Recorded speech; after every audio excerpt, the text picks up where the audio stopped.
a gente vai conversar com vocês um tema que é um capítulo de uma das obras de Kardec, a obra A Gênese, os Milagres e as Condições, que Kardec publicou no ano de 1868. O que eu vou fazer aqui com vocês é ler algumas passagens juntos e explicar desta obra admirável, ok? Selecionamos alguns pequenos trechos que achamos relevantes. Vamos fazer isso até às 7h30, aí faremos um espaço para que vocês possam fazer questões, ok?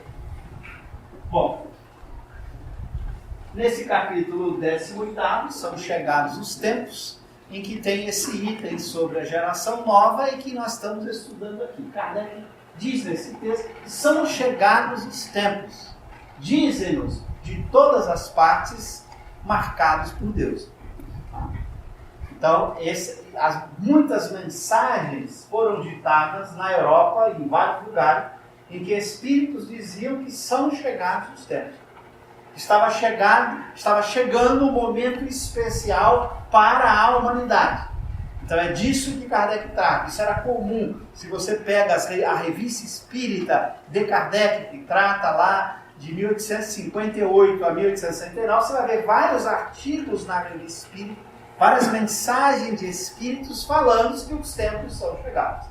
Então havia um clamor geral de que a humanidade estaria passando por um período especial, diferente, de transformação. Então, por isso Kardec vai falar então sobre esse tema. São chegados os tempos marcados por Deus em que grandes acontecimentos se vão dar para a regeneração da humanidade. E ele então coloca essa pergunta: em que sentido se deve entender essas palavras proféticas? Então, quando alguém pergunta, o que é isso? Os tempos são chegados, uma nova geração. O que eu devo entender por isso? Então, Kardec faz a pergunta e nesse capítulo ele vai responder. Ok? Então, nós vamos apresentar aqui a resposta que Kardec deu para essa geração nova, para esse tempo de regeneração da humanidade. Então, nós vamos agora fazer isso junto com vocês. Eu não peguei todo o item, todo o capítulo, é muito longo, nós precisaríamos ficar aqui o dia inteiro se eu fosse pegar todo o capítulo. Então eu escolhi apenas algumas passagens suficientes aí para a gente tratar durante 1 hora, que nos ajudam a entender a síntese daquilo que Kardec quis dizer, ok? A humanidade tem realizado até o presente incontáveis progressos. Veja, isso aqui foi escrito em 1868, Então você tem que se transportar para o século XIX e imaginar o progresso alcançado até o século XIX. E eu vou rapidamente situar vocês. No século XIX ainda não tinha sido inventado os fenômenos elétricos sem fio. Por exemplo, o celular. Olha, eu estava usando o computador aqui, o celular que está captando a internet está lá na janela e não tem nenhum fio ligando aquele celular até aqui. Você, quando está usando o celular, conversando com outra pessoa, não tem nenhum fio ligando você com a outra pessoa, ok? Ainda bem, né? Senão todo mundo ia ficar amarrado, né? Numa teia de aranha infernal, né? Então, esta eletricidade sem fio, os chamados fenômenos eletromagnéticos, que só foram, a teoria surgiu logo durante os anos finais da época de Kardec. Maxwell vai publicar em 1869 o seu trabalho fundamental sobre o eletromagnetismo. E só no final do século XIX, na década de 90 do século XIX, é que Hertz vai pela primeira vez criar um mecanismo de como produzir ondas sem fio, que pudessem ser capturadas à distância. Os telégrafos já existiam na época de Kardec, mas era um telégrafo com fio. Era preciso ligar um fio para que uma pessoa se comunicasse com outra pessoa. No século XIX nós tínhamos os trens movidos a vapor. Eram as locomotivas a carvão, a queima de madeira, movida a vapor. Não tinha os trens que nós temos hoje, mas já tinha trens. Não tinha automóvel. Automóvel no final do século XIX, início do século XX. Bom, não vou nem falar em televisão, nada disso, computador, internet, nada disso existia. Mas mesmo assim, lá nesse século de Kardec, o progresso já era muito grande. Só para vocês terem uma ideia, no final do século XIX, o dirigente da central de patentes da França, que era o centro principal de produção de tecnologia, de registro de tecnologia, chegou ao cúmulo de dizer no final do século XIX que não tinha mais nada para ser inventado, que a ciência e a tecnologia tinha chegado no seu apogeu. Imagina esse sujeito hoje, né? Como espírito olhando, meu Deus, quem que eu fui dizer? Mas já no século XIX tinha incontáveis progressos.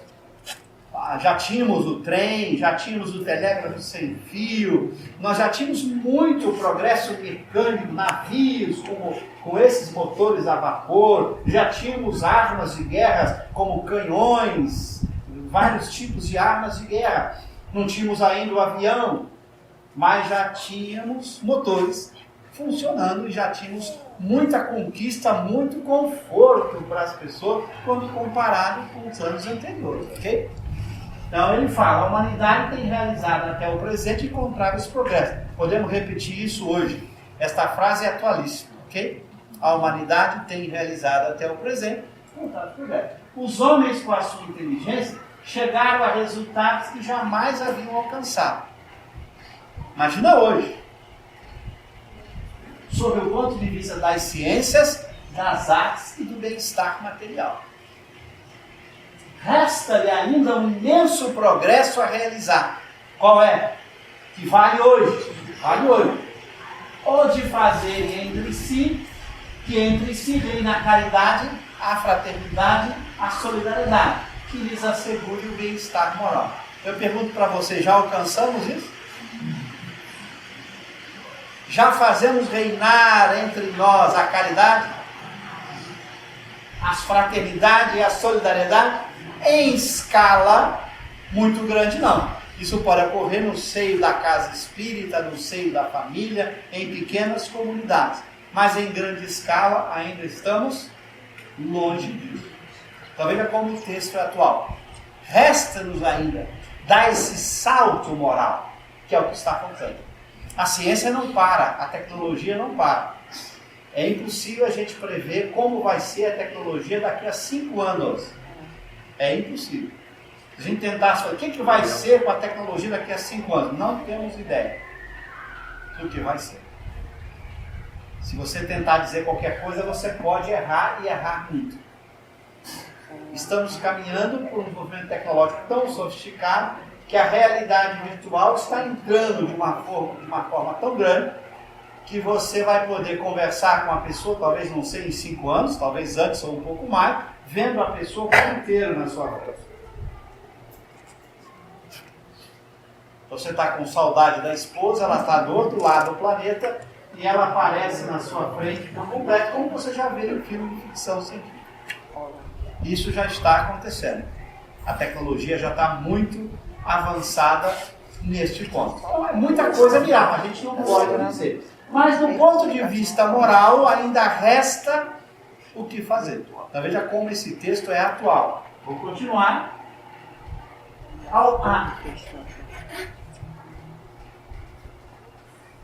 Bom, agora é importante a gente colocar para vocês que esse progresso, essa mudança que estava acontecendo, não é uma mudança que começou dali para frente. A gente fala assim, nós estamos entrando no processo de mudança agora. Não, não é isso que os Espíritos dizem. Esse processo de mudança já começou muito antes. Olha esse texto que está nesse capítulo.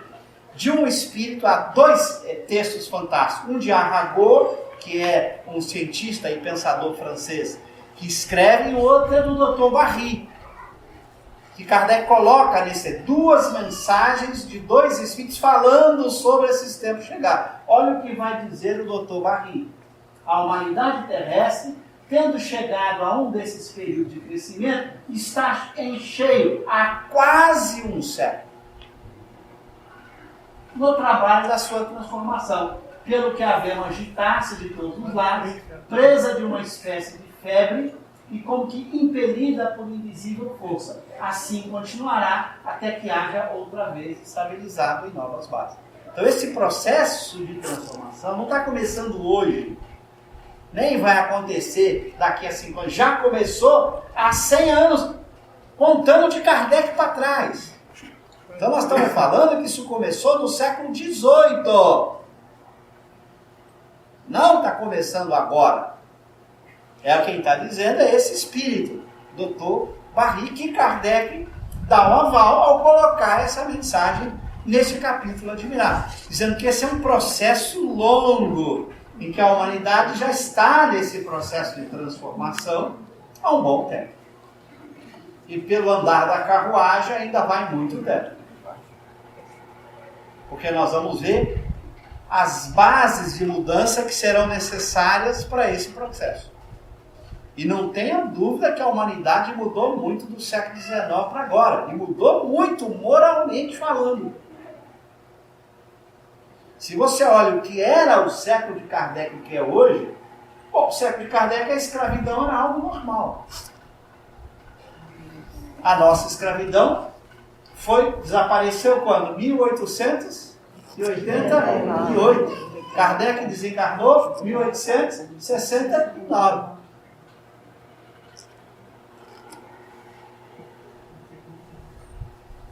Então, o processo de libertação dos escravos americanos, que levou às guerras nos Estados Unidos entre Norte e Sul, foi exatamente no período de Kardec. A mulher, no século XIX, não existia como pessoa jurídica. Ela não podia trabalhar, ela não podia fazer nada sem autorização do marido. Nada. Claro que tem alguns maridos hoje que adorariam voltar ao século XIX, né? E Kardec fala em Os Espíritos que a emancipação da mulher seria uma das conquistas dessa nova mudança, dessa nova transformação. E foi de fato. Hoje é o contrário, nós não fazemos nada sem pedir autorização às mulheres. É ou não é verdade? Algum homem está dizendo que eu estou mentindo? Eu acho que estou dizendo a verdade. Não estou. Mas hoje é que pedimos autorização, com todo prazer e alegria. Então houve um processo de mudança muito grande na lei, na forma da lei. Nós tínhamos ainda no século de Kardec os resquícios da aristocracia, das classes que eram sustentadas pelos outros. E não trabalhavam e eram sustentadas pelas pessoas. Ainda temos algumas pessoas assim. Mas nós temos uma legislação que proíbe esse tipo de coisa. Então houve um avanço moral do século XIX para o século XX. Ninguém pode negar esse avanço moral. Hoje a gente fica aterrorizado como as pessoas, quando há violência, quando há guerra, choca todo mundo. O século XIX ainda era o século do duelo. O duelo estava no finalzinho. Em alguns países ainda acontecia o duelo. Hoje, claro, ainda tem duelo nas nossas ruas. Mas à margem da lei. Nós não concordamos com isso. Okay? Então, mas nós avançamos. Houve mudança forte na legislação humana do século XIX para o século XX.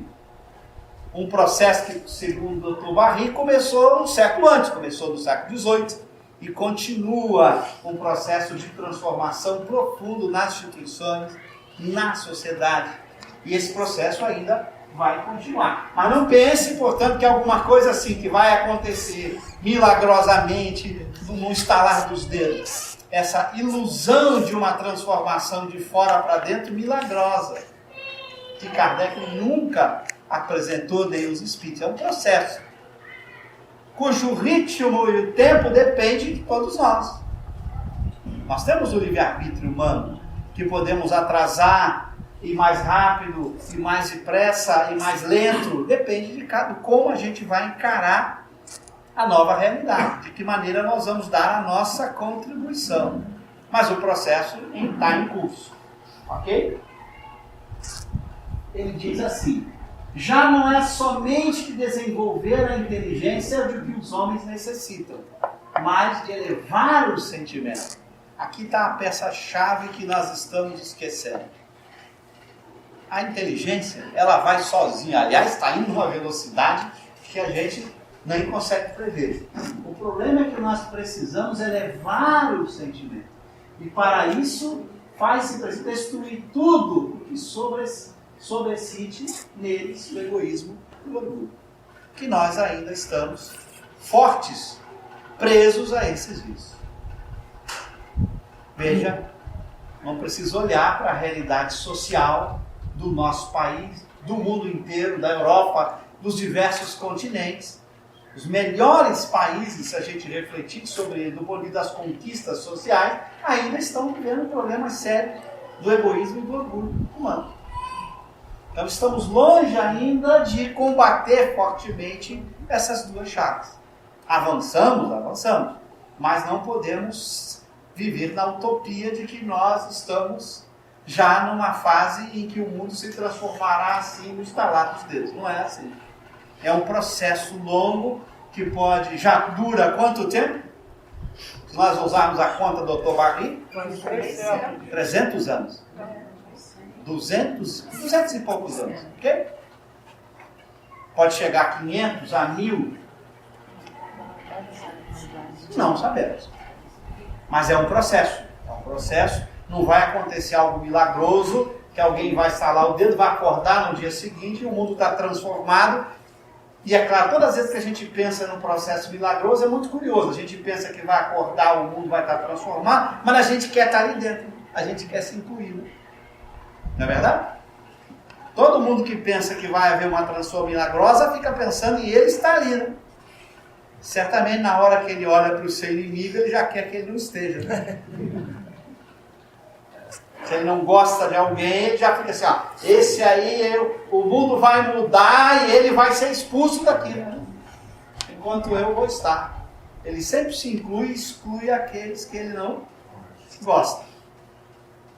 Cuidado, é um processo de transformação em que a humanidade vai avançar como está avançando.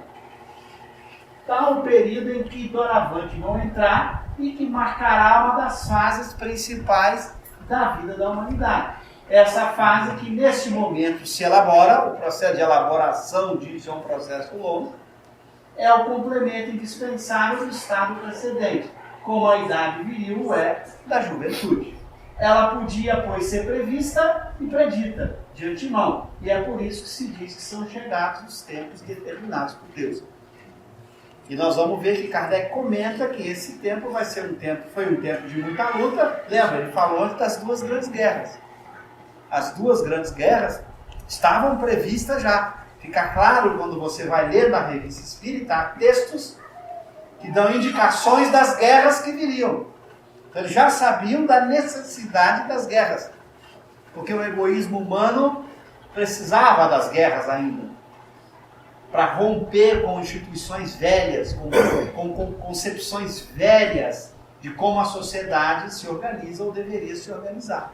Então houve um processo que nós continuamos ainda neste processo. Melhor agora do que há 50, 60 anos, claro, se você vivesse na Europa durante as guerras, você ia dizer que nós estamos no paraíso. Milhões de pessoas morreram, a Europa foi devastada, destruída.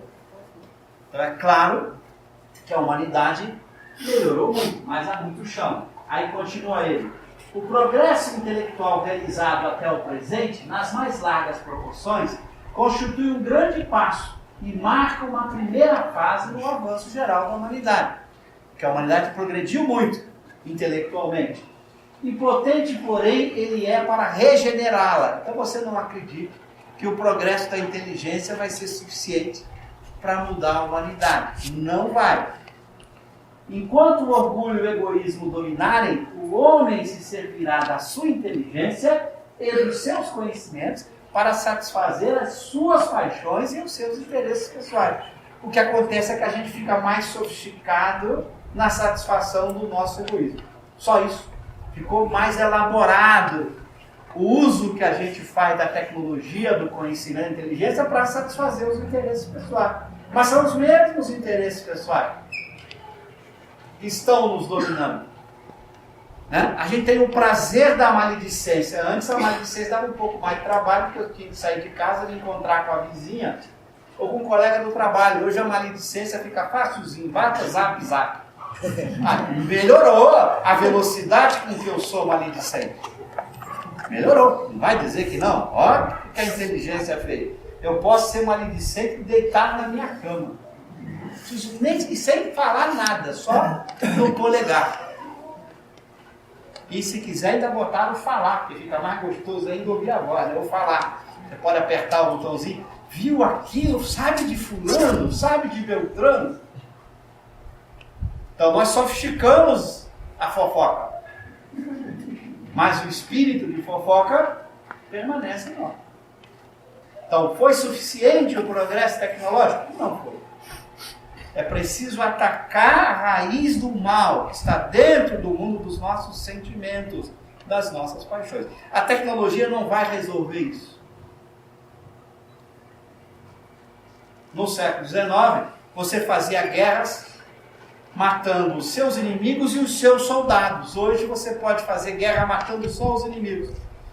Os seus soldados ficam nos campos controlando os drones.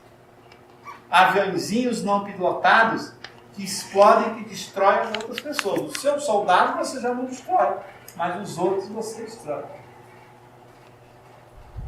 Sofisticamos.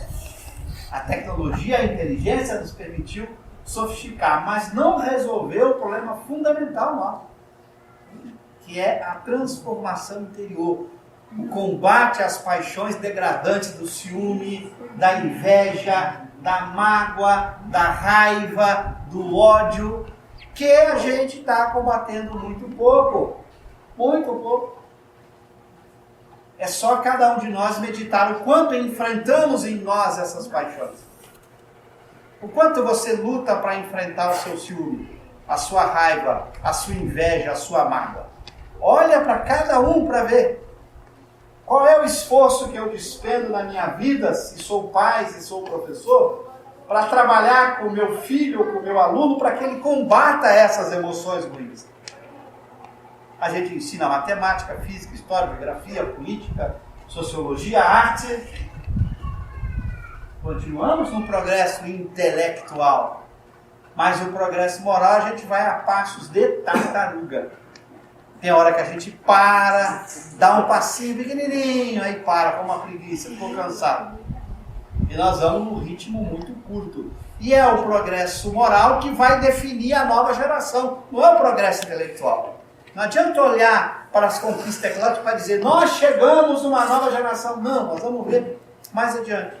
O que vai caracterizar uma geração nova vai ser o progresso moral dessa geração, não o progresso intelectual. Então, enquanto a gente não trabalhar esse progresso, nós vamos continuar no mundinho de provas e expiações. Sejam bem-vindos. É o mundo dessas emoções, dessas paixões. Enquanto o orgulho e o egoísmo dominarem o homem, se servirá de sua inteligência, eu vi até aí, né? E você vi tudo, gente. Deus é a idade.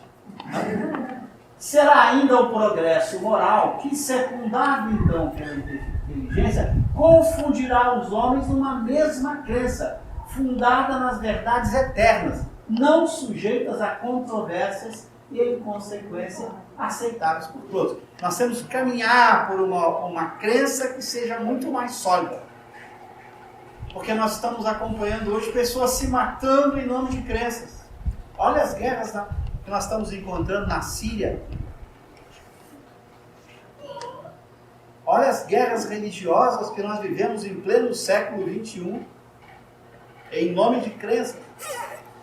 Pessoas enchem um corpo de bomba e se matando outras pessoas em nome de Deus, em pleno século XXI.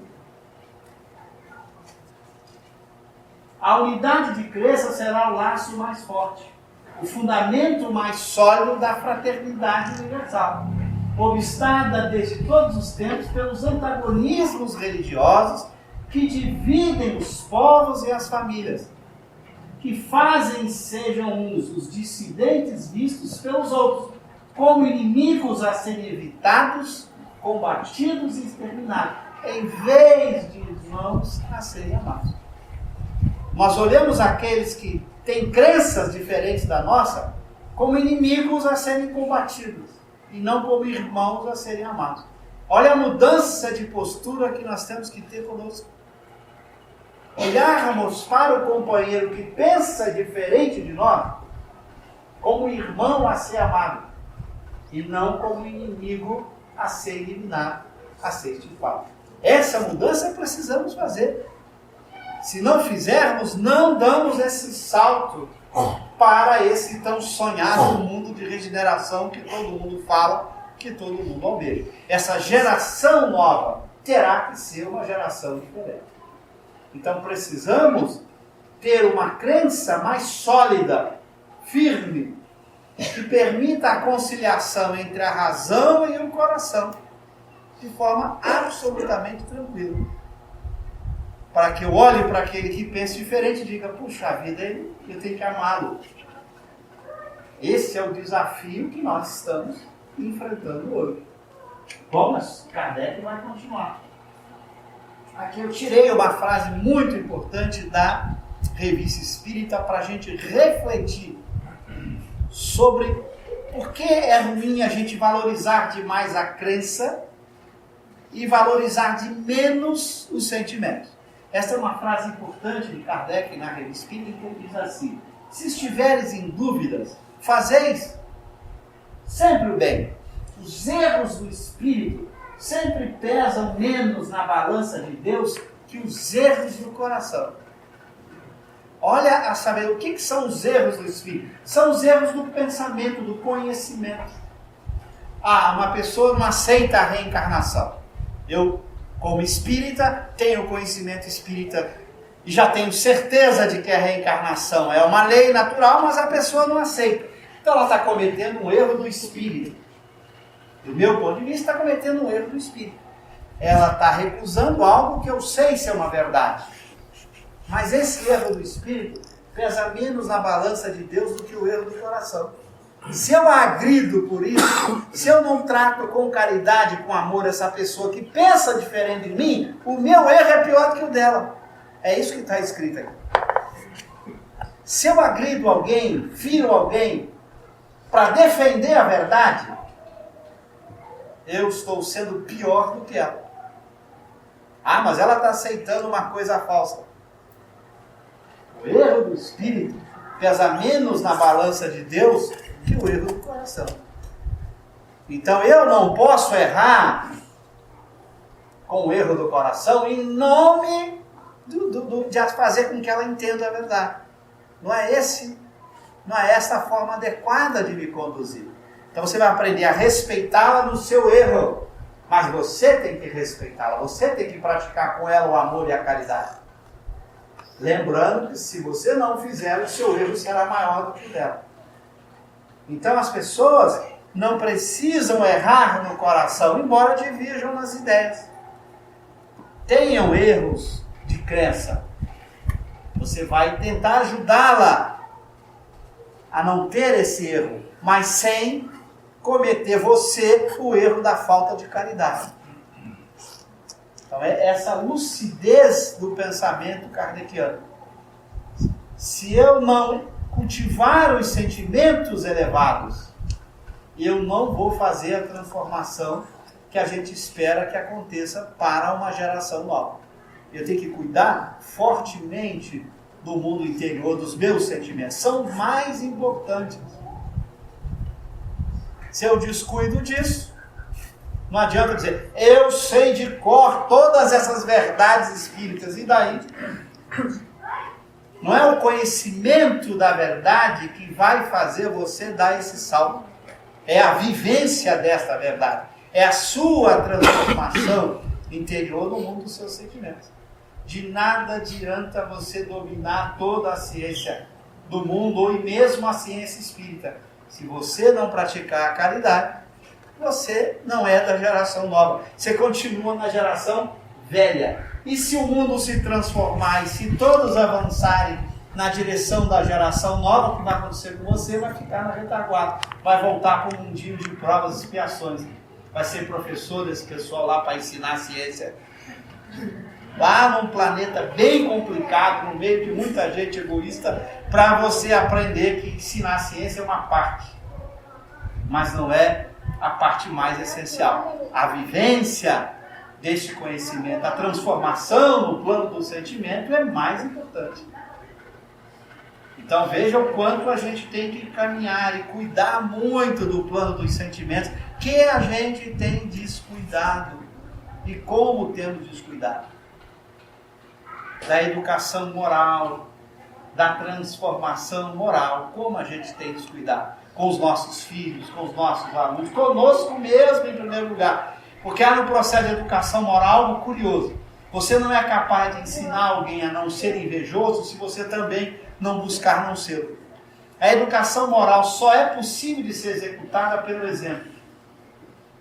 Todos os estudiosos de educação moral mostram que o método de ensino de educação moral é uma conjunção do diálogo com o exemplo.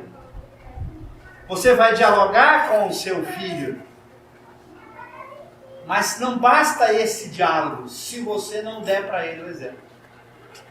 Se você está vendo o seu filho ter uma forma agressiva com um coleguinha dele dentro de casa, que é uma forma inadequada, ele está brincando com um coleguinha, e nessa brincadeira ele é egoísta, ele é agressivo, não adianta só o diálogo, se você for agressivo também com ele.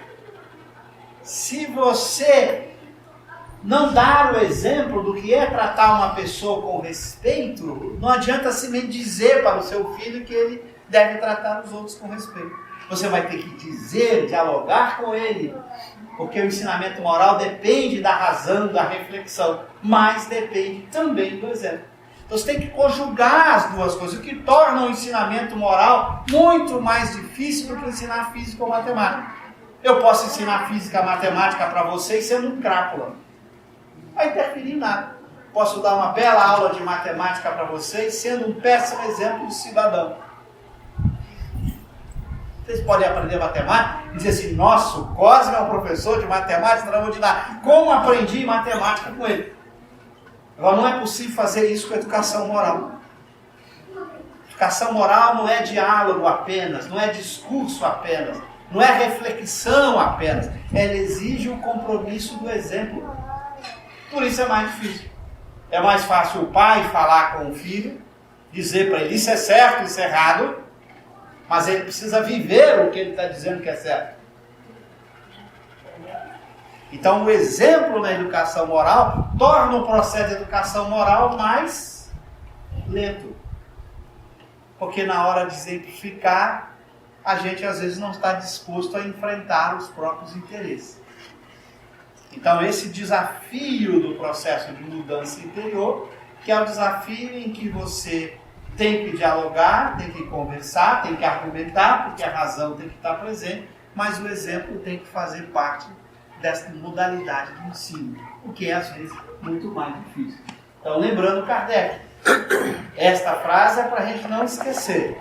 Se eu estou diante de alguém que não detém a mesma crença que você, e que você até sabe que ela está equivocada, errada do ponto de vista do espírito, do conhecimento, muito cuidado para você não cometer o erro maior agindo contra a caridade, agindo contra o coração.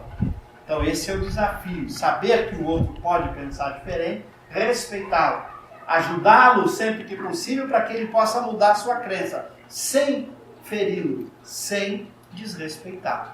Então esse é o desafio que todos nós enfrentamos em qualquer movimento social de educação ou de ensino de uma crença qualquer, o que ocorre na Casa Espírita. Nós estamos aqui discutindo e tentando ensinar uma crença, que é a crença espírita.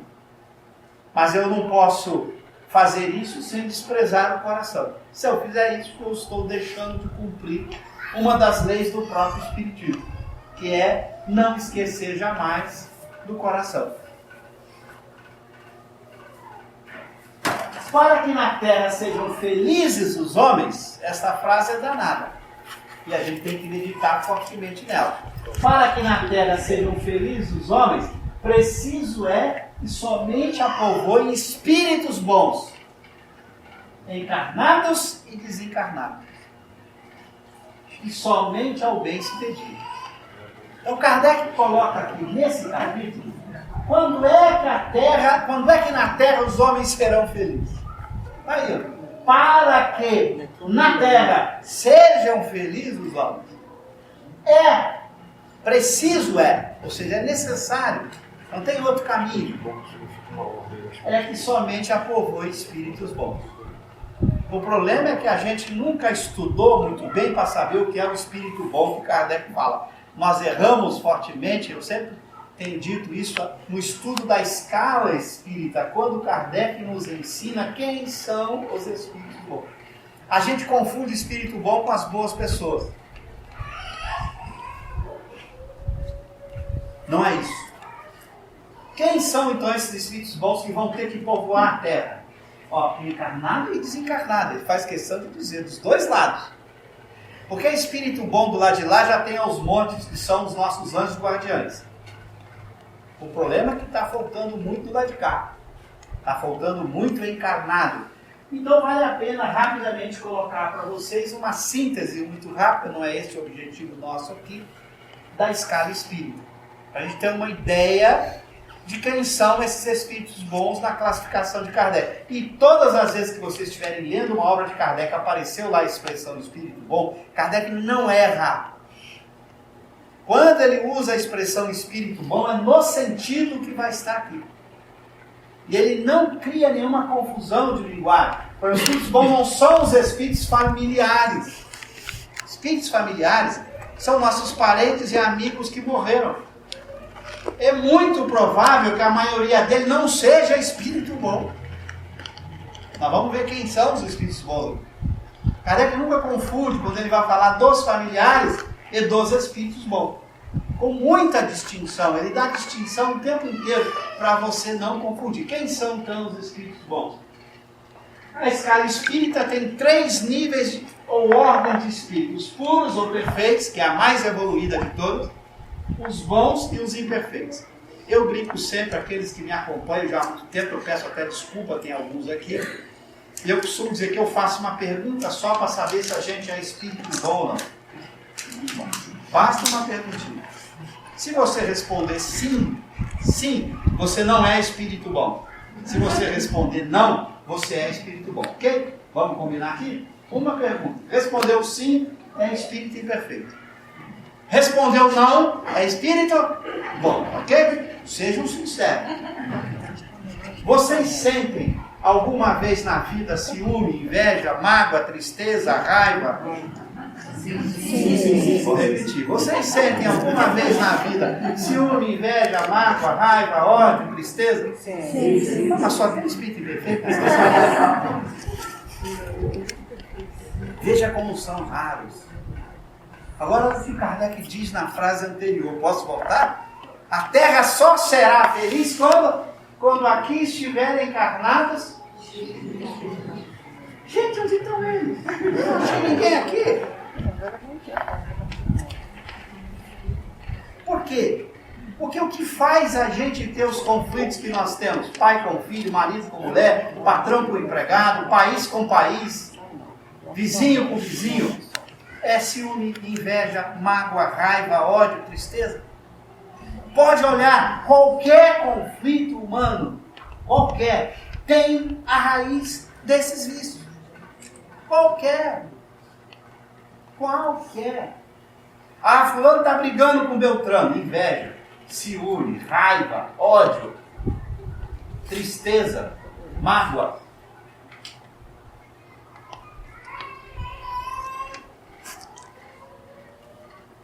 São essas emoções ou paixões ruins a causa das nossas desgraças. Enquanto a gente não acreditar nisso, a gente vai continuar andando moralmente como a preguiça, andando tão devagar que parece que não saiu do lugar. Olha para o sujeito, ele é o mesmo, ele passa 80 anos na Terra, desencarna, chega lá, está no mesmo nível da escala espírita. mais 80, mais 80, mais 80. E já viveu 1000 encarnações, continua na terceira ordem. Mas já virou filósofo, cientista, físico, matemático, biólogo, psicólogo. Já conquistou tudo em termos de ciência, mas continua na terceira ordem, espírito e bebê. Porque tem ciúme, tem inveja. Ele é um cientista, aí o outro lá começa a pesquisar algo e ganhar um prêmio, ele já fica com inveja, com ciúme, com mágoa. Daqui a pouco vira um ódio. Aí lá na frente, se ele tem uma chance de atrapalhar o cara, ele vai e atrapalha, porque o cara está indo mais rápido que ele. Academia, eu vivo em academia, está cheio desse ciúme, dessas invejas, em que um procura tirar o tapete do outro. Bom, são gente inteligente, falam várias línguas, dominam filosofia e ciências, dominam muito do conhecimento humano, mas continuam na terceira ordem. Não vão fazer parte da geração nova, se não mudarem. Poderão fazê-lo se transformarem. Mas ainda precisam muita transformação. Olha aquele dia dos espíritos imperfeitos. Predominância da matéria sobre o espírito. Propensão para o mal. Ignorância, orgulho, egoísmo e todas as paixões que são consequências. Onde a gente se encaixa? Predominância da matéria sobre o espírito, tecnicamente, em filosofia moral, é o chamadas paixões ruins. Quando você não consegue controlar essas emoções ruins. Ciúme, inveja, mágoa, raiva, ódio. Isso é que é a predominância da matéria sobre o espírito. Lá nos espíritos bons, eles têm a predominância do espírito sobre a matéria. Eles não cultivam emoções ruins. Eles não sentem inveja, ciúme, mágoa, ódio, nada disso. Por isso eles só têm o desejo do bem. Não tem nunca um desejo do mal, né? Com inveja, com ciúme, vem aquele desejo de você fazer uma caridade no pescoço do fulano. Não é assim? Você tem aquele ciúme, aquela inveja. Quando você tem ciúme e inveja, você tem o desejo de que a pessoa seja feliz. Conversa piada, vem o desejo do mal. E você ficaria até feliz se alguém dissesse, fulano se estrepou. Mostrando que o seu desejo do mal estava presente. Quem tem desejo do mal é espírito imperfeito, não é espírito bom.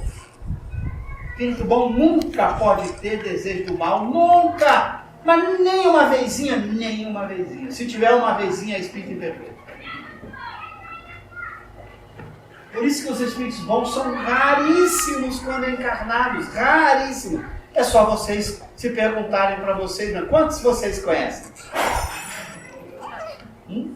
Faça a perguntinha. Quantas pessoas vocês convivem com elas que não sentem ciúme, inveja, mágoa, raiva, ódio? Vocês conhecem de conviver, não de ouvir falar, fulano, não adianta pegar exemplos assim, Mahatma Gandhi, não, quantas pessoas vocês conviveram com ela? Para ver como é raro. É mais fácil acertar na Mega Sena acumulada no final de ano do que achar uma pessoa dessa. Veja, Kardec também usa aqui, só um esclarecimento, uma escala binária, espíritos inferiores, espíritos elevados ou superiores. Muito cuidado. Kardec tem a escala ternária e a binária. E há pessoas que às vezes não se dão conta disso. Uma vez eu recebi um e-mail de uma pessoa brava comigo, porque eu fazia uma palestra que eu dizia que Jesus era um espírito puro. E a pessoa brigou. Que absurdo, o Cosme falou que ele é um espírito puro. Eu mandei para a pessoa um texto da Gênesis que Kardec fala textualmente. Jesus, espírito puro. Kardec falou isso. Não sou o Cosme, ele é textual. Diz assim, Jesus, espírito puro. Na Gênesis, o capítulo sobre a natureza de Jesus. Aí a pessoa me mandou lá uma e-mail dizendo, não, mas também tem lá uma frase de Kardec que ele diz que Jesus é espírito superior. Claro, perfeito. Porque a escala binária de Kardec é essa. Os elevados são superiores e os inferiores. Quando ele usa a binária, os espíritos elevados ou superiores são os bons ou os puros. Então você pode ser espírito elevado ou superior e ser puro. Porque ele está usando a escala binária. Kardec usa duas escalas, a binária e a ternária. A pessoa não se deu conta disso. E aí ela fala, mas Kardec chamou Jesus de espírito superior. Claro, ou de espírito elevado. porque os puros são também elevados ao superior. A recíproca que aí não vale. Nem todo espírito elevado superior é puro, ele pode ser apenas bom, segunda ordem. Kardec não erra nisso, é de uma precisão linguística extraordinária. Por isso ele construiu suas obras sem contradições. A obra tem uma estrutura sólida, você não se contradiz jamais. Ele tomou todo o cuidado para que a linguagem fosse parecida. Como aqui também, um outro erro que às vezes se comete quando se vai ler a escala espírita. Olha o que está escrito com espíritos imperfeitos. Propensão para o mal, orgulho, ignorância, egoísmo. Muito cuidado. Deus não criou os espíritos imperfeitos na escala espírita. Porque muita gente pensa, mas Deus, quando criou os espíritos, os criou imperfeitos. Da escala espírita, não. Por quê? Porque se nós tivéssemos sido criados imperfeitos da escala espírita, nós teríamos sido criados com propensão para o mal. Então a culpa seria de Deus. Por isso Kardec é muito lúcido. Como os espíritos foram criados? Simples e ignorantes. E ele não usou a palavra imperfeito por duas razões. Eu explico no meu livro ali, Espírito e Matéria, porque ele não usou a palavra. Porque Kardec era um grande filósofo. Você não pode dizer que nada que Deus criou é imperfeito. Porque olha o que significa o imperfeito. Se você olhar, o que é o imperfeito? É o que tem defeito ou falta. Se você olha qualquer conceituação razoável da palavra imperfeito, algo é imperfeito quando ele tem algum defeito ou alguma falta. Tudo que Deus fez não tem defeito ou falta. Nós não fomos criados com defeito ou falta na origem. Fomos criados com tudo necessário para progredir, não faltou nada. Por isso que a gente pode progredir e virar espírito puro. O conceito de imperfeito é um conceito relativo. Deixa eu explicar isso melhor para você. Você olha para uma estátua bonita de mármore, ok? Só que ela quebrou uma mão, ok? Suponha que aquela estátua bonita, alguém foi lá e quebrou a mão da estátua. Você diz assim, ela tem um defeito, ok? Para você, né? Porque você está imaginando uma estátua sem a mão quebrada, ok? E em relação a essa estátua com a mão sem a mão quebrada, que você está chamando que a outra tem um defeito. Esse defeito é para você. Imagina que essa fosse a estátua que tivesse sido a representação de uma pessoa que não tinha essa mão. O que você ia dizer? Nossa, que estátua perfeita! Porque ela é a cópia daquela pessoa exatamente que não tem a mão. O conceito de imperfeito é sempre relativo. É sempre em relação a alguém que imagina uma outra coisa e que diz, em relação àquilo que eu imagino, está faltando alguma coisa. Então você imagina assim, aquela mulher não é perfeita. Porque você imagina qualidades que ela não tem. E você diz, em relação, a imperfeição é sempre relativa a uma pessoa. Por isso o grande filósofo Spinoza vai dizer, e eu cito isso no meu livro, Espírito e Matéria, que toda realidade e perfeição é a mesma coisa. Tudo que é real é perfeito, não falta nada, porque tudo é obra de Deus. Ah, mas está faltando. Para quem está faltando? Teria que ser faltando para alguém que imaginasse algo diferente. Mas quando Deus fez as coisas, Ele consultou alguém, a imaginação de alguém para fazer? Então, para Ele, que era o único ser que existia quando Ele fez tudo, para Ele é o que há de mais perfeito. Portanto, tudo o que Ele faz é perfeito, não tem defeito, não falta nada. É por isso que a gente avança. Aí você fala, mas o espírito ainda tem que progredir moralmente. É uma noção de imperfeito, da palavra imperfeito diferente que a gente usa.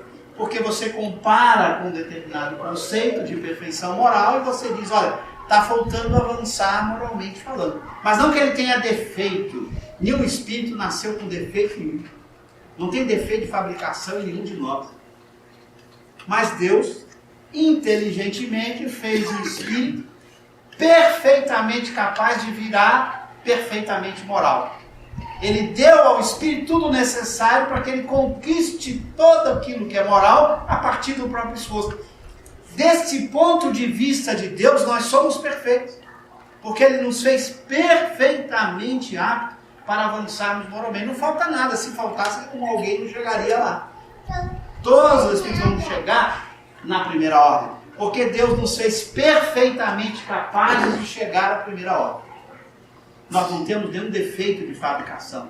Nada nos falta para atingirmos a primeira ordem. Nos deu tudo necessário para isso. Tanto é que todos nós chegaremos na primeira ordem. Só que na sua sabedoria, como Ele nos deu a liberdade, é um componente forte daquilo que nós somos, a gente traça um tempo e o ritmo.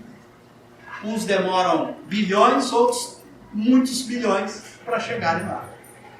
Mas todos chegamos lá, porque não falta nada a nenhum espírito para que ele chegue na condição de espírito puro ou perfeito. Por isso Deus nos fez sem nenhuma falta, sem nenhum defeito, capazes de evoluir na escala espírita. Mas nos fez com esta habilidade de conquistar os valores morais por nossa própria conta, no ritmo que a gente quiser, da forma como a gente pretende conquistar.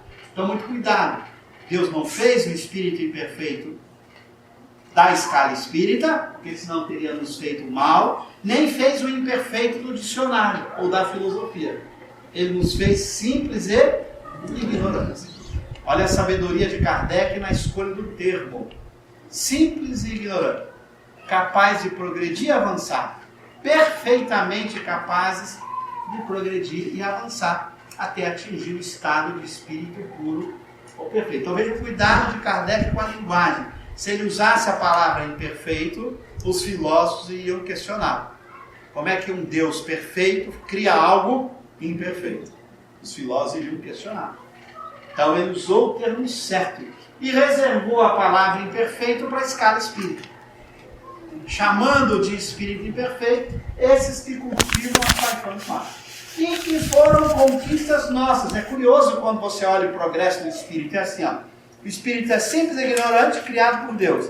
Ele vai aprendendo, aprendendo, aprendendo. Na hora que ele é capaz de escolher, se ele escolhe e cultiva as emoções ruins, ele vira imperfeito da escala.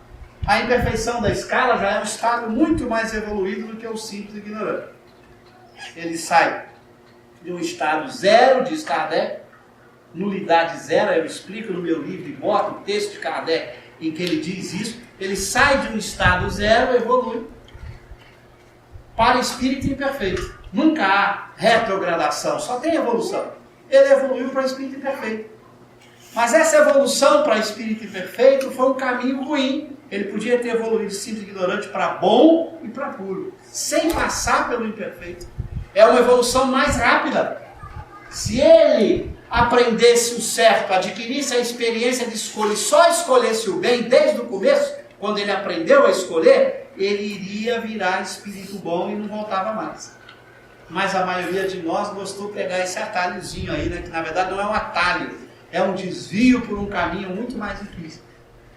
As sendas da impiedade de que fala o Espírito e Verdade lá no livro do Evangelho segundo o Espiritismo, no capítulo lá no Cristo Consolador.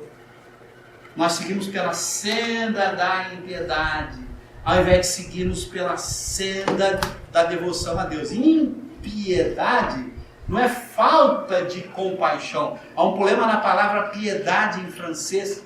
A palavra em francês, em português, piedade, ela tem dois significados. Ela significa compaixão, que é pena, ou devoção. Em francês são duas palavras diferentes, é pitié e piété. Palavras diferentes para piedade e compaixão. Quando Kardec fala em impiedade, é falta de devoção. Nós seguimos pelo caminho da impiedade, a falta de devoção a Deus. Não seguimos as leis de Deus. Ao não seguir a lei de Deus, viramos espírito imperfeito da escala.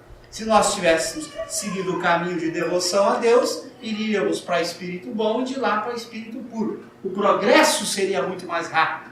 Como os Espíritos dizem para Kardec, o progresso em linha reta. Está lá em O Livro dos Espíritos. Rápido. Espíritos simples e ignorantes, evolui e vira espírito bom, evolui e vira espírito puro. A gente, espírito simples e ignorante, evolui e faz o desvio aqui para espírito imperfeito. O desvio tem que voltar aqui para espírito bom para seguir adiante. Não é voltar para espírito bom, a gente nunca foi espírito bom, tem que ir na direção do espírito bom e seguir para o espírito puro. Então é esse percurso que seria o percurso mais rápido, mas a gente preferiu o percurso do egoísmo, do ciúme, da inveja, da mágoa, do ódio. que agora a gente tem que enfrentar. E para encerrar, né, o relógio está chegando para dar algum tempo para você, cabendo-lhe fundar a era do progresso moral, a nova geração se distingue por inteligência e razão geralmente precoce, juntas ao sentimento inato do bem e a crenças espiritualistas, o que constitui sinal indubitável de certo grau de adiantamento anterior. Não se comporá exclusivamente de espíritos eminentemente superiores, mais do que, já tendo progredido, se acham predispostos a assimilar todas as ideias progressivas e aptos a secundar o movimento de liberação. Kardec está lembrando que não é preciso que todo mundo vire espírito superior para que a nova geração se dê. Basta que as pessoas comecem a caminhar na direção do espírito bom. Vai ter espírito superior, mas vai ter muita gente que ainda vai estar nesse percurso, mas já tem o ideal do bem, procura praticar o bem, se esforça por essa sua transformação. E então a gente vai poder construindo uma geração nova passo a passo, de acordo com o esforço de cada um. Esse é o nosso desafio, construir essa geração nova, fazer parte dela e não ficar esperando que o mundo mude para a gente estar lá dentro, né? Que é uma atitude absolutamente ingênua e vão nos decepcionar, porque se a gente ficar esperando o mundo mudar e a gente ainda cultivar essas emoções, o mundo muda e a gente é expulso dele. Coisa boa, né? A gente ficou esperando. E não há paternalismo na lei divina. Ou você se transformou e você fará parte dessa geração nova, ou você não se transformou e não fará parte dela. Não tem essa coisa paternalista de eu usar e carregar a minha esposa. Não, sem meu filho eu não vou, então não vá. Não tem essa coisa de um emprestar para o outro suas virtudes. Lembra da parábola lá de Jesus? Das noivas, lembra? Uma queria emprestar para o outro a óleo. Não pode emprestar o óleo para alimentar a lâmpada do outro. Tem que ser o próprio óleo. Não vai ter essa coisa de eu pegar, emprestar minhas virtudes para alguém. Não existe. A virtude é intransferível. Ou eu tenho ou não tenho. Eu conquisto ou não conquisto. Então, se eu ficar esperando a transformação do mundo para ir para ele, eu não me transformei, eu não vou para ele. Simples assim. Não há ilusões na verdade espírita. É esta. Se eu quero ir para um mundo melhor, que eu transforme a mim mesmo. Que eu construa as condições desse mundo melhor dentro de mim. Porque se eu não construir, eu vou me decepcionar e vou cair na ilusão de alguém que ficou esperando. O mundo avançou e eu não me dei conta e daqui a pouco eu percebi que eu vou ter que continuar num planeta de provas e expiações, porque eu não fiz o passo necessário de transformação. Claro que seria melhor ficar esperando, né? Todo mundo adora isso, de ficar esperando que os outros resolvam o problema. O que, ao contrário, distingue os espíritos atrasados, aqui ele vai dizer para a gente abrir para a pergunta. O que, ao contrário, distingue os espíritos atrasados é, em primeiro lugar, a revolta contra Deus. Por que revolta contra Deus? Porque quando eu me revolto, eu não pratico as leis. É simples. Não é porque Deus é um ser lá orgulhoso, se você se revoltar contra ele, fica bravo. Não é essa a visão. O termo revolta contra Deus, você vai encontrar várias vezes na obra de Kardec, significa você não é devoto, não cumpre a lei. Se você não cumpre a lei, você é um espírito inferior, atrasado. Então aqui não é a revolta no sentido em que a gente está revoltado com fulano e ficou bravo com ele, nada disso. É que você, ao se revoltar contra Deus, você não pratica as suas leis. Ao não praticá-la, o prejuízo é seu. Não é que Deus se ofende ou fica aborrecido por isso. Deus não tem essas paixões. Ele fez leis. Revoltar-se contra ele é ser impiedoso, é não ser devoto, é não cumprir as suas leis. Então esse é o primeiro problema, você não cumpre as leis. Segundo, porque se negar a reconhecer qualquer poder superior aos poderes humanos. Aí é a demonstração do orgulho, que é essa chaga perigosa que nos ilude. O orgulho impede você de aprender, porque você acha que está certo, que não tem ninguém superior a você. O orgulho dificulta o processo de aprendizagem do espírito. É o pior vício para a aprendizagem, é o orgulho. O indivíduo que tem orgulho não se abre para aprender porque ele já acha que é certo, que ele já sabe que não preciso disso. Bom, não vai aprender, não precisa. Então, um problema sério quando você não é capaz de identificar o orgulho em você. O orgulho é o que mais cega o indivíduo para o processo de transformação. Por isso é o vício mais radical de todos, que está na raiz de todos os vícios. Todos os vícios tem por trás o orgulho. Inclusive o próprio egoísmo, que é filho do orgulho. Quando Kardec coloca os dois vícios mais radicais, o orgulho e o egoísmo. Só que o egoísmo ainda é filho do orgulho. O pai gerou um filho terrível e esses dois juntos geram todos os outros filhos, que são as diversas paixões humanas. Então, se eu não enfrento o orgulho, eu não aprendo. A pessoa não presta atenção no outro porque ela acha que ela já sabe. Ela não valoriza a outra pessoa porque ela acha que ela é a melhor. Ela não escuta o argumento do outro porque ela acha que ela já está com a verdade. Olha o quanto o orgulho prejudica o nosso crescimento e nos impede de aprender. A propensão instintiva para as paixões degradantes, para os sentimentos antifraternos de egoísmo, de orgulho, de inveja, de ciúme. Percebe? Tudo aquilo que caracteriza o espírito imperfeito. Então, esses são os atrasados. Veja que aqui não há nenhuma frase, é o sujeito que não sabe física, matemática, química, biologia. Não há nenhum elemento intelectual aqui, são todos elementos morais. Há espíritos inteligentíssimos no mundo espiritual, que dominam e que dominaram na Terra grandes ciências e filosofias. E, no entanto, altamente atrasados na escala espírita, são espíritos imperfeitos da escala espírita. Egoístas, ciumentos, invejosos, raivosos, e alguns até com muito ódio, fazendo muito mal e estrago.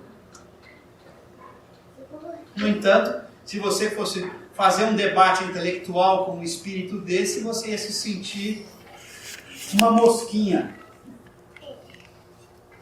Não dá nem para conversar com ele, ele se recusaria, ele olharia para você, você é um verme, você não entende nada do que eu falo.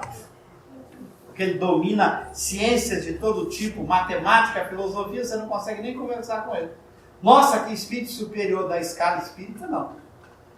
Ele é superior intelectualmente a você. Agora, se ele é inferior ou superior moralmente a você, você vai ter que avaliar como é que são suas emoções. Se você cultiva essas emoções como ele, vocês dois estão no mesmo nível moral. Veja a sabedoria de Deus. Ele fez uma escala evolutiva apoiada nos valores do coração. Esses são os que garantem o salto. Sem esses valores, você não dá o salto. Agora, dado o salto nos valores morais, você tem que continuar aprendendo as ciências, as artes, as filosofias. Mas, ao dar o salto moral, esta aprendizagem das ciências, das artes, da filosofia, vai fazer que você pratique melhor o bem. Nunca o mal, porque os seus sentimentos morais são os mais elevados possíveis. Então, veja a sabedoria divina. O espírito progride intelectualmente até certo ponto. Depois ele não consegue mais. Ele começa a não ver a verdade. Por quê? Porque o seu estado moral proíbe. Seu perispírito é denso, ele não consegue ter percepções que pudessem fazer com que ele desse mais salto ainda. Ele vai... Se ele não avançar moralmente, ele não dá o salto. Aí ele tem que avançar no plano do sentimento. Quando ele avança no plano do sentimento, ele tem um perispírito mais sutil, ele consegue ter percepções muito mais novas, muito mais dilatadas, aí ele avança mais ainda no plano intelectual. Então Deus é sábio. Ele só vai dar poderes a quem vai usar esses poderes para o bem. A quem vai usar para o mal, não. Tem um limite. Tem um limite a partir do qual esse espírito continua inferior no plano espiritual. E obedecendo a um espírito bom.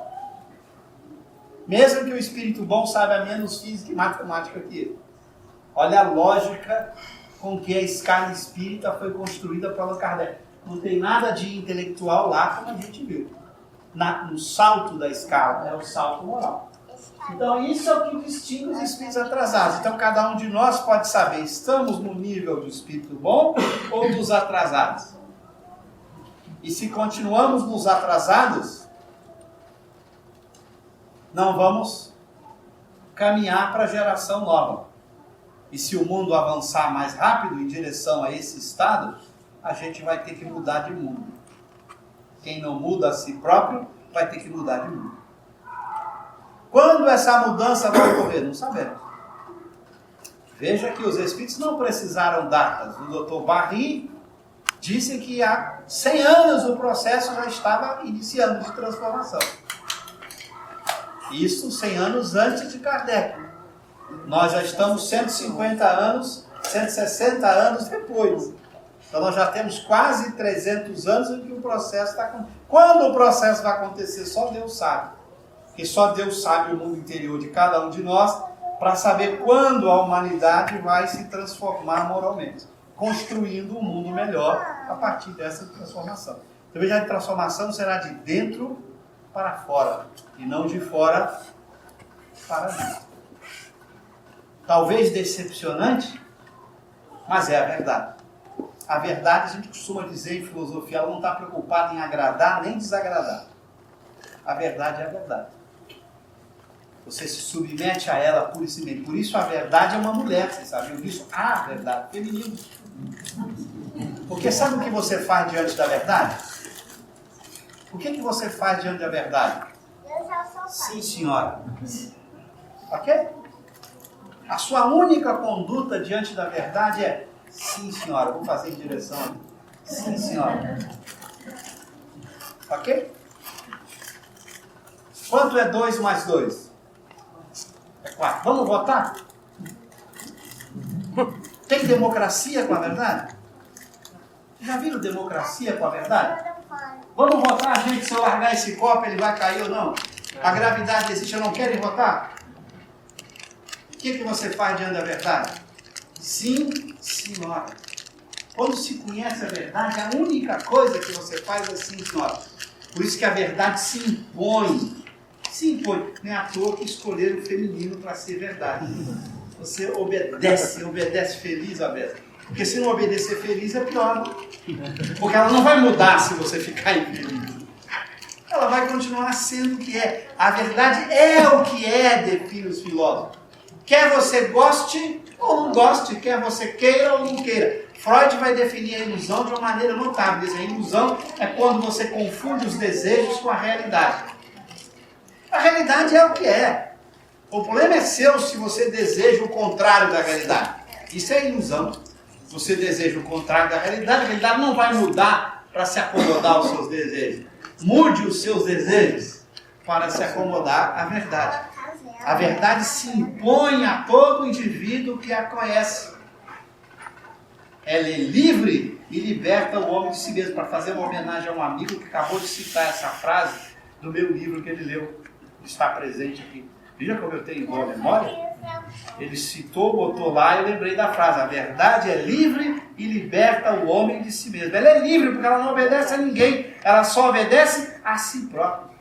Ninguém pode impor nada à verdade. A verdade é o que é. E é ela que nos liberta de nós mesmos, que faz a gente ser diferente. Antes de conhecer a verdade, eu sou um. Depois que eu conheço a verdade, eu sou outro. Então a importância da gente escolher qual é o percurso, para onde a gente quer ir. A escolha é nossa, a liberdade é nossa. Nós faremos parte de uma geração nova, de um mundo de regeneração, está nas nossas mãos. Não está nas mãos de Deus. Deus está fazendo o seu papel. Compete a gente fazer o nosso. Enquanto a gente não faz o nosso, nós continuaremos atrasados. Escolha nossa. Ok? Passo então para vocês, para as questões. Tem mais, mas eu vou pular, mas vou deixar agora. Não, deixa lá, porque se vocês não fizerem questões, eu ameaço, continuo falando. Pois não. Naquele texto que você colocou do espírito de play, não pode ter aí uma mediação, digamos assim, a pessoa às vezes passa de determinadas situações, até pelo conceito eu tenho uma doutrina, então se você me faz mal, eu não vou devolver a você o mal, mas eu vou ficar magoada, que é um sentimento, né? Não deve ser desse. Mas eu, em todo o processo da minha vida, a partir do momento que eu tenho uma certa evoluída, o que eu fiz? Eu desejo sempre bem a qualquer pessoa que eu conheço na minha vida. Ou seja, me praticam o mal, eu vou sentir, mas eu não consigo retribuir, né? A gente, como é que fica nessa faixa? São as 3 escalas mesmo? Lembra, ali estão as 3 escalas chamadas ordem. Dentro da ordem há categorias. E as categorias se misturam em qualidades.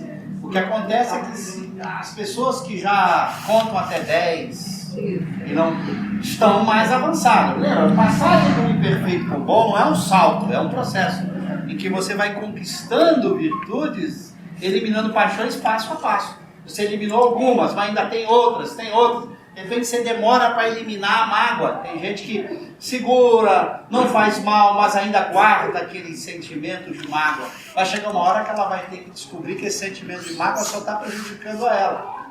Ela vai ter que abandoná-lo. O máximo que ela vai poder sentir é piedade. Ela vai aprender a transformar esse sentimento em compaixão. A pessoa lhe fez mal, lhe agrediu. Você tem compaixão por ela. Não mágoa, mas compaixão. Você vai aprendendo a transformar essas emoções. Você a olha como uma criança ou como um doente. Você fala, puxa, fulano está equivocado, continua me fazendo mal. Eu lamento isso, você lamenta isso, mas você não tem nenhum nenhum. Mas a gente continua na categoria. Sim, porque qual o problema? Se você tiver qualquer dessas emoções ruins, você pode ter uma recaída. E o espírito não pode, na mudança de escala, sofrer recaída. Por isso a mudança de escala exige a eliminação desses elementos que são fonte de recaída. E Kardec foi tão sábio que ele não colocou pela prática do bem, mas pelo desejo. Eu explico muito bem isso no nosso livro Espírito e Matéria. Por que ele escolheu o desejo e não a prática? Porque tem pessoas que praticam sem desejar. Podemos dar um exemplo. Não é um exemplo muito bom nessas épocas, mas política em época de eleição que distribui cesta básica para as crianças, para as pessoas carentes, está fazendo bem. Há algum mal em distribuir cesta básica? Não, nenhum mal. Mas é o desejo do bem ou o desejo de ser eleito que o moveu? Então, se foi o interesse dele, não foi o desejo do bem, foi o interesse. Então, muitas vezes você pratica o mal por medo, quantas vezes o bem por medo, quantas vezes você faz o bem com medo, ou para agradar alguém. Poxa, aquela moça tá vendo, então eu vou tratar bem aquele irmãozinho dela que eu não gosto, mas sabe, eu quero ser namorado dela, né? Aí você trata bem, faz o bem. Nossa, meu irmão gosta de você. Como você o trata bem? Até conquistar depois.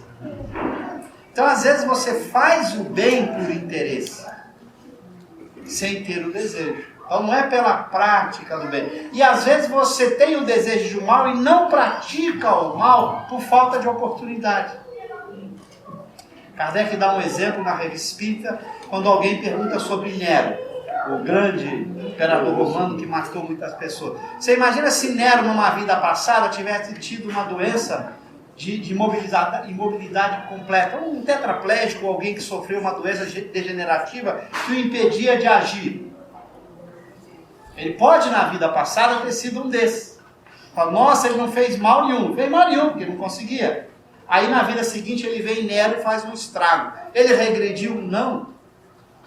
O desejo do mal estava nele. Só faltou oportunidade para praticar. Então, o que caracteriza a transformação é o mundo interior. Não é o mundo das ações. Quem deseja o bem, só faz o bem. Mas quem faz o bem não significa que deseja o bem, ok? Então veja a sabedoria dos Espíritos quando escolher os termos certos. Não é pelo fazer o bem que você evolui, é pelo desejo. Quem deseja só o bem, faz o bem. Porque a vontade é um desejo. E a vontade é um desejo que acontece. Para entender essa lógica, tem que entender o conceito de vontade. Vontade é o desejo que acontece. Quem só deseja o bem, só tem vontade boa, só faz o bem. Posso fazer uma outra pergunta? Pode. Não, assim, César, né? César é, não sei se todos também, mas César teve que matar a mãe dele para saber de onde ele nasceu. Sim. Né? Fora os inimigos que tinham inveja do trono. Então aí ele era extremamente perfeito. Mas nesse caso aí, ele matou a mãe para tipo uma ciência, né? Ele queria descobrir porque de onde que nasceu, perguntou a mãe, vai vir na sua barriga, então ele, né? Foi lá e matou a mãe dele. E aí ele, já que ele matou várias pessoas também, como é que fica essa parte aí em relação à mãe? Não importa em relação à mãe ou todo mundo. O fato dele ter praticado o mal... Ali ele foi um cientista, ele quis descobrir... Não importa. Não dava a ele o direito de interromper a vida de alguém. Mesmo sendo... Nenhum direito. Ele vai responder por isso. Todo mal praticado, você tem que repará-lo de alguma maneira. Mas aí a história se seguiu e deu nome. Cesariana veio do nome em função de... Né? Às vezes você faz o mal e no futuro, isso aqui é a beleza do processo evolutivo, como Deus fez o universo. Mesmo o mal em muitas circunstâncias, ele pode se transformar no bem no futuro, não há nenhum problema. Mas não deixa do sujeito ter que responder pelo mal que ele praticou. Ele vai ter que... Porque ele tem que mudar o desejo. Por que ele tem que responder pelo mal que praticou? Senão ele não muda os desejos. Se ele não viver um contexto em que ele tenha que mudar os seus desejos, ele não se transforma. Então, ao responder pelo mal que ele praticou, ele vai viver um contexto que vai fazer com que ele mude os desejos dele. Enquanto ele não mudar, ele vai continuar no processo. Então, não adianta uma caridade forçada, né? Que não é caridade. O fazer o bem disfarçadamente. Ou ele é profundo, ou você não dá o salto. Mas é claro que dentro dos espíritos imperfeitos tem graduações. Como dentro dos bons também tem graduações. Kardec bota 5 graduações do imperfeito, 4 nos bons e não tem nenhuma graduação nos perfeitos. Porque espírito puro ou perfeito, tentar separar eles é um negócio maluco.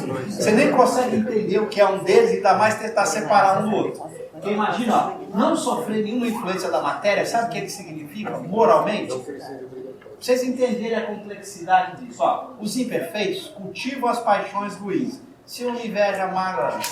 Os bons cultivam só as boas paixões. Os puros, nenhuma paixão. Nenhuma. Pô, mas eles não sentem alegria? Sim, mas a alegria dele não é paixão. Não se compara com uma alegria que a gente sente. Ah, mas eles não têm amor. O amor deles não é paixão. Não se compara com nenhum amor que a gente sente. É um sentimento puro que não tem nenhuma relação com a matéria. Não depende da influência material. Então, para a expressão paixão de Jesus, por exemplo, é uma expressão que Kardec não aceitaria. Jesus não ficou magoado. Jesus não ficou triste, chateado. Ou, ser pai, porque não me amparaste, ou porque me desamparaste. Essas frases, para Kardec, nunca foram ditas pelo Cristo. Embora possa estar no texto bíblico. Se ele é um espírito puro ou perfeito, isso não faria parte do seu vocabulário, do seu sentimento. Então, a leitura que o Espiritismo faz é outra, é diferente. São passagens, provavelmente, interpretações de quem escreveu. Quem escreveu botou a tinta humana das suas próprias paixões no processo, mas não a descrição da realidade. É a leitura que Kardec faz de uma passagem como essa, e não tentar salvar a passagem, dizer que, não, a passagem está lá, pronto, e ali tem uma tinta que o Espiritismo não aceita. Quer dizer, carregaram a tinta de uma forma que o Espiritismo não aceitaria. Ainda aproveitando esse quadro que você está, já que você mencionou Jesus, a gente lembra uma passagem de Jesus que fala assim, no mundo tereis atribulações, mas tem de bom ânimo. Eu venci o mundo. Sim.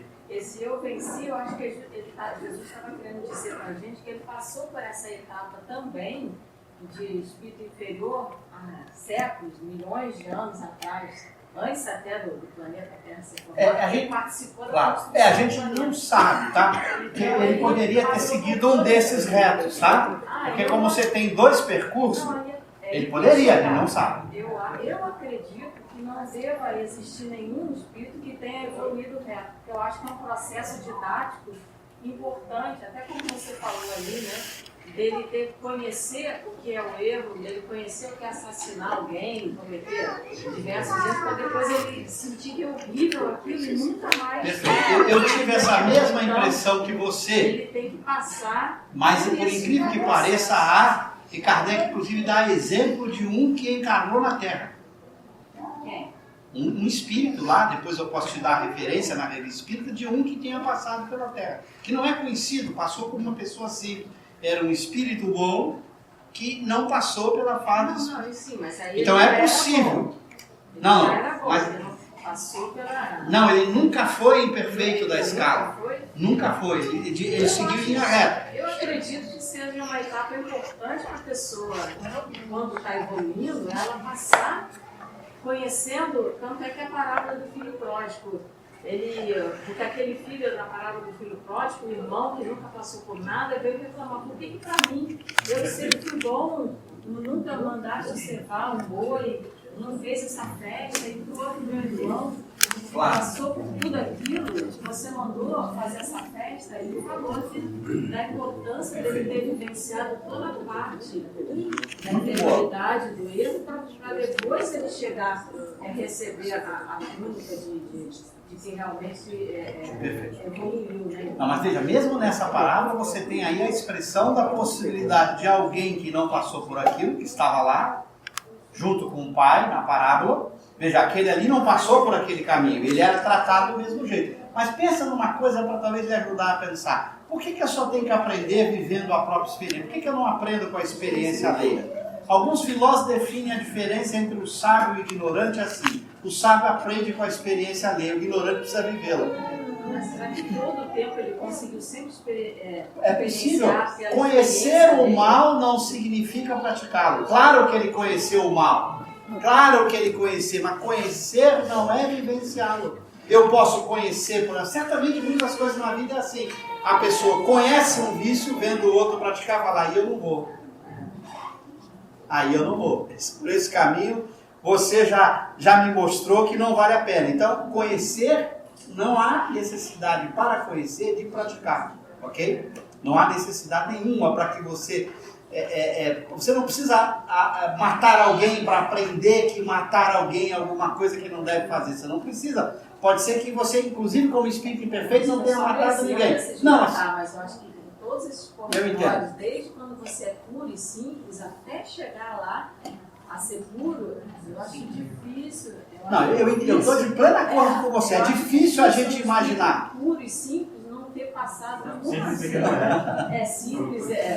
Eu concordo com você, é muito difícil, porque como a gente não passou, a gente não consegue imaginar isso. Por isso que eu digo, é tão difícil você achar um desses, que a gente sequer consegue imaginar como é possível evoluir de simples e ignorante para bom, sem ser, a gente não consegue. A nossa dificuldade de entender, o que a gente consegue é acreditar que os Espíritos afirmam que isso existe, ok? Embora a nossa dificuldade de compreender o processo. Agora, o que a gente pode é ter alguns argumentos desse tipo. Por que o indivíduo precisa viver o mal? Por que não basta conhecer para evitá-lo? Por que não? A princípio poderia, basta conhecer para evitar o mal. Por que o cara tem que praticar? Eu não vejo nenhuma lógica em que ele tenha que praticar para conhecer. É possível conhecer sem praticar. Mas é claro que é difícil. Todos nós que já somos espíritos imperfeitos, não conseguimos imaginar como é que é não passar por isso. Percebe? A gente não tem, aliás, é muito difícil para nós, estou de pleno acordo. Qualquer raciocínio que a gente tenta fazer, a gente não consegue imaginar o que é um espírito que nunca viveu a fase de espírito imperfeito e que tenha seguido. O que a gente tem é a afirmação dos espíritos, destes que seguiram em linha reta. E eu achei na revista espírita um exemplo, depois eu posso lhe dar a referência, agora não está vindo da memória, mas rapidamente eu lhe dou a referência, desse espírito que não teria passado pelo caminho, o São Luís, já está me vindo, daqui a pouco me vem na memória o caso exatamente, em que São Luís comenta de Kardec dizendo que esse espírito não teria passado pelo caminho do espírito imperfeito, já era um espírito bom. E você vê que ele estava na Terra meio perdido, aprendendo, as pessoas o feriam, magoavam, ele ainda tinha pouca experiência, mas ele não tinha nenhum sentimento ruim, não cultivava nenhuma emoção ruim. Impressionante. Então ele não reagia às condutas equivocadas como a gente reage, com ciúme, com inveja, com raiva, com ódio, não. A reação dele não era assim, porque ele não tinha essas emoções ruins. Alguém aqui levantou? Aqui primeiro? Estou lembrando dos processos de aprendizagem, né, que são diferentes para cada um de nós. Né? Se nós pegarmos nessa própria encarnação, a gente tem filhos, ou observando os alunos na escola, né, nós observamos isso, que já nessa encarnação a gente já faz algumas escolhas porque viu que aquele caminho não deu certo. Não deu certo. E a gente já faz outra escolha, não precisamos passar por aquela experiência. Né? E pensando nos processos de aprendizagem, nessa questão da nova geração, o que traz muita ansiedade, preocupação, quer dizer, é a questão da educação, né? As crianças, o processo educativo. Tanto nas escolas, que a gente vê assim, que parece que a escola hoje perdeu um pouco o sentido, não sabe bem qual é o seu papel nessa condição de lidar com o limite, que se impõe ou não. As famílias, eu vejo as mães reféns das crianças, algumas grandes tiranos em casa. Eu não sei se já são espíritos bons, olha, tão inteligente. A mãe fica embevecida com a inteligência do filho, não consegue educar, não consegue dar limite, ensinar. Então fica assim um pouco perplexa pensando nesses textos de Kardec e que conta que nós estamos dando disso. É uma pena não termos tempo aqui de apresentar para vocês um artigo de Kardec sobre a educação de criança. A gente tem, eu não sei se tem no YouTube, lá que eu falo do artigo. Eu falei agora em Pernambuco, acho que está um pedacinho dele sobre educação moral das crianças. Tem no canal? Que chama-se Primeira Lição de Moral na Infância. Em que Kardec discute o problema da educação moral das crianças dentro das famílias. Como a gente tem descuidado disso. Claro que é difícil a gente fazer um diagnóstico do que está acontecendo hoje, são muitas variáveis, é muito complexo a gente tentar entender o que aconteceu. Mas a gente pode fazer nossas percepções. A gente percebe que houve várias razões sociais, econômicas, não vamos entrar aqui nas causas, mas levou muito as famílias deixarem de fazer o seu papel de educação moral. Não vou discutir aqui as razões, se foi porque a mãe teve que sair para trabalhar, não vamos entrar nessa discussão. O fato é que ao deixar de lado a educação moral, nós prejudicamos muito a escola. Eu me recordo de um ministro da Educação, que é um filósofo, ministro da Educação na França, o Luc Ferry, que tem vários livros. Ele vai dizer que a escola deveria cuidar das ciências, das artes e da filosofia. A educação moral devia ser uma família. Porque é inconcebível que uma criança chegue na escola desrespeitando o professor. Porque respeito deveria ser um valor que ela deveria ter recebido dentro de casa. Eu me recordo no meu tempo, eu me lembro a primeira vez que eu fui reclamar de um professor para minha mãe. Eu tomei um cascudo. E me chamou, vai estudar, meu filho, você está estudando um pouco, pare de reclamar das pessoas, do professor, vai estudar, vai se dedicar mais, o problema é seu. E eu passei a estudar, me dedicar mais. A gente respeitava o professor. Vou citar um exemplo, já que você falou em escola, havia um respeito. Então, acho que a gente precisa cuidar mais disso. Nós não vamos resolver o problema da escola se o professor recebe um aluno que não respeita. Como é que vai ser? E você não vai implantar respeito numa garota de 16 anos. Ele já tinha que começar a respeitar desde o berço.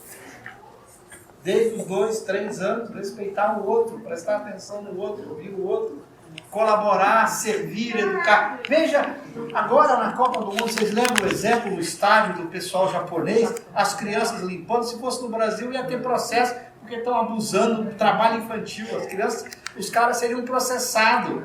A escola que botar as crianças para limpar a sala vai ser processada, porque estão fazendo abuso das crianças. Nós invertemos os valores. Então, de fato, é preocupante. Kardec, nesse artigo sobre a primeira lição de moral na infância, o título, se você chegar ali no Kardecpedia, bota assim, moral na infância. Você vai achar lá um artigo, fácil. Aliás, a gente, quando pensou no IPA, que há 8 anos, e no Kardecpedia, foi com essa intenção. A gente fala muito e às vezes eu não lembro bem. Vai lá, bota lá Moral na Infância que você vai achar. Você vai encontrar lá esse artigo, você vai poder ler. Que artigo belíssimo, em que ele fala o quanto a gente se equivoca no processo da formação básica das crianças. Cometendo erros do tipo, se você não for boazinha, eu não te dou o doce. Ou, se você for boazinha, eu te dou doce. É aquela proposta do ensino fundamental dele na França, né? Tem um texto assim. Mas ali no texto, exatamente, é a proposta que já vem desde o Hippolyte, mas ali ele se concentra muito na educação moral, na formação do caráter, dos principais valores, que são poucos valores, que se a gente conseguisse formar, não são muitos. O respeitar o outro. Olha que valor simples. Se um aluno respeitasse o professor, ele ia parar para ouvi-lo, né? Porque o respeito significa, quando um burro fala, o outro burro já aprende isso dentro de casa. Se uma pessoa estivesse falando e eu falasse muito a mãe, era só um olhazinho, você ficava quieto e prestava atenção. Respeitar o outro, ouvir o outro, servir, colaborar. Vai lá, ajuda. A pessoa está ajudando, você chega e fica parado, está todo mundo ali ajudando, mas você sirva, ajude, colabore. Jogar papel no chão, sujar o lugar que você vive. Pequenas coisas, pequenos gestos que fazem a diferença. O cara destrói a cadeira que ele senta, o banheiro que ele usa. Então são pequenas coisas da educação moral que tem que ser na família. Porque a família passa mais tempo. O pai e a mãe têm um ascendente natural sobre o filho que o professor não tem. Deus foi muito sábio. Esse ascendente pelo vínculo do sentimento, do laço das paixões, que envolve essa relação desde o útero materno, é uma relação profunda, que cria um laço entre pais e filhos, que dá ao pai e à mãe uma capacidade, uma eficiência muito maior na educação moral. Ele é muito mais adequado, muito mais eficiente para tratar disso. E se a gente descuida disso, coitado do professor, estou vendo, certamente tem alguns aqui. Eu trabalho com professores de universidades e ouço professores do Brasil inteiro, uns que falam assim, que está duro de continuar, e tem hora que dá vontade de desanimar pelo desrespeito. Não é porque o aluno tem dificuldade de aprendizagem se resolve. O problema é o desrespeito. São os valores morais simples que desanimam às vezes. Porque você gostaria de ter esse nível. E esse é um trabalho que compete à família. E que a gente tem que lembrar isso para os pais. E nós pais. Porque eu trabalhei muito assessorando escolas. E a gente encontrava isso, filhos de professores, com os mesmos problemas morais. Peraí, filhos de professores desrespeitando professores. Então, cuidado, não adianta eu falar se eu não faço. Que a gente comentou no começo, não é um problema de educação moral, não é diálogo apenas, não é teoria. Educação moral é teoria com exemplo. Só se educa moralmente com exemplo. Só papo não resolve. É preciso provar para o outro que vale a pena, tanto vale a pena porque você faz. Senão a criança vai dizer, papai, isso deve ser bom, né? O senhor não faz, né? Só quer que eu faça. Você tem que provar para ele que é tão bom, que é por isso que você também faz. Porque é bom demais fazer. Ele tem que sentir que você está dizendo para ele aquilo, porque você considera aquilo tão bom que você também faz. Então ele precisa sentir isso em você. Na hora que ele sente isso, o processo tem mais chance de você mudar esse espírito atrasado e embutir nele alguns valores morais. Olha o compromisso de pais, de família, que eu acho que a gente se distraiu demais. As distrações do mundo estão nos atrapalhando. Muita distração, e a gente se distrai hoje demais, e essa distração está nos impedindo de cuidar do essencial. Eu não dialogo com o filho, não dou exemplo, não convivo, porque eu tenho televisão, internet e 1000 problemas para resolver. Estou falando da classe média, não vou falar nem do pobre, daquela classe que não consegue nem ver a criança porque tem que sair 6 da manhã para o trabalho. Vamos falar de nós, da nossa classe média baixa, média alta, que parece que a coisa que quanto mais a classe sobe, menos a educação moral às vezes parece acontecer. Então nós estamos falhando com esse processo. E se falhamos, a sociedade é o reflexo da educação moral que nós conseguimos dar. E aí a gente não pode reclamar. Você acha que no mundo de provas e expiações estão reencarnados quem? Olha aí quanto é bom saber a escala espírita. Gente, nós temos que parar para encerrar com a outra ilusão. Quem são os nossos filhos? Gente, para com essa história de achar que meu filho é um anjo. É um espírito bom. Espírito bom para lenha, como todos nós. A Lúcia brincava muito. O nosso amigo, às vezes, Raul Teixeira, brincava na intimidade. Bom para lenha. E ele dizia que os filhos dos espíritos não são crianças, são crianças. Então, na verdade, o que a gente tem? Nós temos, gente, no mundo de provas e expiações, 99,999, vai botando 9 aí até cansar, são espíritos imperfeitos. Qual a probabilidade de eu ter um espírito bom na minha família? É melhor acertar na cena privada. Então, se eu tenho um espírito imperfeito, eu tenho que cuidar da educação moral dele. Um espírito bom é ele que vai cuidar da minha educação moral.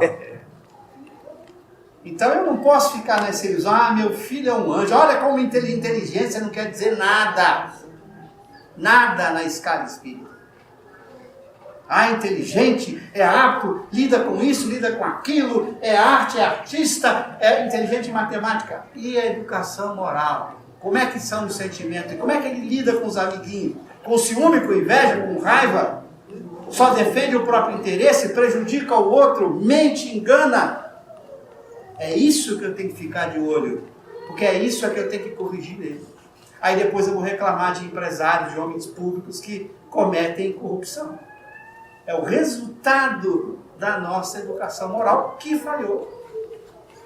A gente tem que mergulhar nisso e observar. Meu filho é egoísta, olha como é que ele age com os amiguinhos. Opa, como vou trabalhar esse egoísmo dele? Olha como ele é ciumento, olha como ele é invejoso. Olha como ele tem raiva, olha como ele agride. E eu tenho que observar seus sentimentos pela sua conduta, pela sua forma de se comportar. E ali tem um desafio. Meu filho, eu quero que ele vire espírito bom. Mas eu estou preocupado que ele seja engenheiro, médico, que ele cresça, que ele fique rico. Sabe o que vai acontecer com ele? Ele pode ficar tudo isso, se ele não evoluir moralmente, vai desencarnar como espírito imperfeito. Vai chegar de lá tão pobre espiritualmente quanto você o é. Conquistou todos os reinos da terra, todo o dinheiro possível, e continuou espírito imperfeito. E daí qual foi a vantagem?